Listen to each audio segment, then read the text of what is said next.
আমরা অত্যন্ত ক্ষোভের সাথে, দুঃখের সাথে, কষ্টের সাথে একটা বিষয় আমরা দেশবাসীর সাথে শেয়ার করতেছি যে সুরঞ্জিত হত্যা মামলায় আজকে সিলেট কোর্টে যে রায় হয়েছে, এই রায়ে এবং আমাদের জমিয়ত গণনার একজন বিশিষ্ট কর্মী নেতা তাকে এইভাবে তাকে ফাঁসির চেষ্টার এই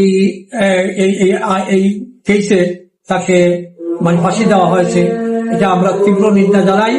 আদালতের প্রতি আমাদের অবশ্যই শ্রদ্ধা আছে, কিন্তু এই জুলাই আন্দোলনের পরে আমরা তো আশা করছিলাম রাষ্ট্রের কাছে যে সেখানে ইনসাফ কায়েম হবে, কিন্তু ইনসাফের পরিবর্তে আমরা এখানে স্পষ্ট বেইনসাফ এবং বৈষম্য আমরা দেখতে পাচ্ছি।